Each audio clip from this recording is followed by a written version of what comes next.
अगर आपको लगता है कि इस वीडियो में आपको हवा में कुछ उड़ते हुए कुछ दिखेगी तो आप गलत हो। आज हम बात करेंगे एक ऐसी किताब के बारे में जिसे पढ़ने के बाद आप समझ जाएंगे कि आपको जो दिखता है वैसा कुछ नहीं होता है। इस किताब का नाम ही 48 लॉ ऑफ पावर। आज हम इस किताब का नियम नंबर 1 पढ़ेंगे। चलो शुरू करते हैं। प्लीज हेडफोन लगा ले। हेडफोन इसलिए लगा ले ताकि आपको समझने में आसानी हो।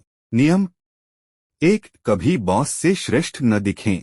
सोचा, अपने से वरिष्ठ लोगों को यह महसूस करने दें कि वे आपसे श्रेष्ठ हैं। उन्हें खुश और प्रभावित करने के लिए अपनी योग्यताओं का जरूरत से ज्यादा प्रदर्शन न करें। अगर आप ऐसा करेंगे तो परिणाम ठीक उल्टा होगा। वे भयभीत और असुरक्षित महसूस करेंगे। इसके बजाय अगर आप अपने बॉस को ज्यादा प्रतिभाशाली बताते रहेंगे तो आप बुलंदियों को छू लेंगे। शक्ति की कुंजी। हर इंसान में असुरक्षा की भावनाएं होती है। जब आप लोगों के सामने अपने गुणों का प्रदर्शन करते हैं तो उनमें द्वेष, ईर्ष्या और असुरक्षा की भावनाएं जाग जाती हैं। यह स्वाभाविक है और इसका कोई इलाज नहीं है। दूसरों की ओछी भावनाओं की चिंता करके आप अपनी जिंदगी बर्बाद नहीं कर सकते। बहरहाल, अपने से ऊपर बैठे लोगों के प्रति आपको एक अलग नीति अपनाना चाहिए। बॉस से श्रेष्ठ दिखना या उससे ज्यादा प्रभावशाली दिखना शक्ति हासिल करने की राह में शायद सबसे बड़ी गलती होती है। यह सोचने की मूर्खता न करें कि दुनिया लुई 14वें और मेडिसी के युग के बाद बहुत बदल चुकी है। ऊंचे पद पर बैठे लोग राजाओं और रानियों की तरह होते हैं। वे अपने पद पर सुरक्षित महसूस करना चाहते हैं। बुद्धि, वाक्चातुर्य और आकर्षण के मामले में वे अपने आसपास के लोगों से श्रेष्ठ दिखना चाहते हैं। आप भूल से भी इस आम धारणा पर न चलें कि प्रतिभा और गुणों का प्रदर्शन करके आप बॉस की सद्भावना हासिल कर लेंगे। हो सकता है बॉस ऊपर से तो आपकी प्रशंसा करने का नाटक करे, लेकिन मौका मिलते ही वह आपकी जगह पर किसी कम बुद्धिमान, कम आकर्षक और कम खतरनाक लगने वाले व्यक्ति को नियुक्त कर देगा। आपको यह जान लेना चाहिए कि इस नियम के 2 पहलू हैं। पहली बात, हो सकता है कि कोशिश किए बिना ही अपने बॉस से श्रेष्ठ या ज्यादा दैदीप्यमान दिखते हो। बहरहाल, कुछ बॉस दूसरों से ज्यादा असुरक्षित महसूस करते हैं। हो सकता है कि अपने आकर्षण और गुणों की बदौलत आप बिना कुछ किए ही उनसे ज्यादा प्रभावशाली दिखते हों। अगर आप अपने आकर्षण को कम करना चाहें तो भी कम से कम आपको आत्म प्रदर्शन के इस दैत्य से बचना चाहिए और बॉस के साथ रहते समय अपने अच्छे गुणों को दबाने का तरीका खोजना चाहिए। दूसरी बात, यह कभी न माने कि चूंकि बॉस आपसे प्रेम करता है इसलिए आप अपनी मनमर्जी का हर काम कर सकते हैं।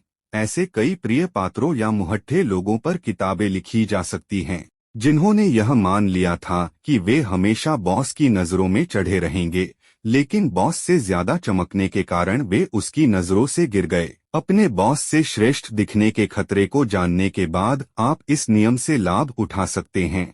सबसे पहले तो आपको अपने मालिक की चापलूसी करना चाहिए और उसे चने के झाड़ पर चढ़ाना चाहिए। प्रत्यक्ष या सीधी चापलूसी असरदार होती है, लेकिन इसकी कुछ सीमाएं भी हैं। प्रत्यक्ष चापलूसी बहुत स्पष्ट होती है और साफ दिख जाती है। इसके अलावा यह दूसरे दरबारियों को भी चुभ जाती है। इसके बजाय अप्रत्यक्ष या छिपाकर की गई चापलूसी बहुत शक्तिशाली होती है। उदाहरण के लिए, अगर आप अपने बॉस से ज्यादा बुद्धिमान हैं, तो इसके विपरीत प्रदर्शन करें। उसे अपने से ज्यादा बुद्धिमान नजर आने दें। मूर्खता का अभिनय करें। ऐसा दिखावा करें जैसे आपको उसकी विशेषज्ञतापूर्ण सलाह की जरूरत है। ऐसी हानिरहित प्रतिक्रिया करें जिनसे आपको आगे चलकर नुकसान न पहुंचे, लेकिन जिनके कारण आपको उसकी मदद मांगने का अवसर मिले। हर बॉस को अपने ज्ञान का प्रदर्शन करना अच्छा लगता है। अगर आप अपने बॉस के अनुभव खजाने से सलाह नहीं मांगेंगे तो वह आपके प्रति आक्रोश और दुर्भावना रख सकता है। अगर आपके विचार अपने बॉस के विचारों से ज्यादा रचनात्मक हैं तो सबके सामने उनका श्रेय उसे ही दें। सबको यह स्पष्ट बता दें कि आपकी सलाह दरअसल बॉस की सलाह की प्रतिध्वनि मात्र है। अगर आप अपने बॉस से ज्यादा सामाजिक और उदार हैं तो आपको सावधान रहना चाहिए। इस बात का ध्यान रखें कि आपका बॉस सूर्य है और आपको उसकी चमक रोकने वाला बादल नहीं बनना चाहिए। सबके सामने हमेशा बॉस को सूर्य साबित करते रहें, जिसके चारों तरफ हर व्यक्ति ग्रहों की तरह चक्कर लगाता है। उसे शक्ति और प्रकाश का पुंज बना दें, उसे ध्यान का केंद्र बना दें। इन सभी मामलों में अपने गुणों को छिपाना कमजोरी नहीं है, क्योंकि इसके परिणामस्वरूप आपको शक्ति हासिल होती है। जब आप बॉस को अपने से ज्यादा चमकने देते हैं तो बागडोर आपके हाथ में होती है। आप उसकी असुरक्षा के शिकार नहीं बनते हैं।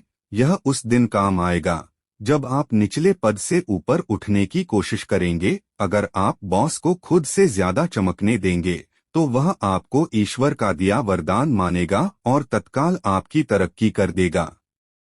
तस्वीर आसमान में सितारे। एक समय में सिर्फ एक ही सूर्य रह सकता है। कभी भी सूरज की रोशनी में बाधा न डालें या उसकी चमक से मुकाबला न करें। इसके बजाय आसमान में खुद को धुंधला बनाकर और सूर्य की रोशनी को अधिकतम बनाने के तरीके खोजें।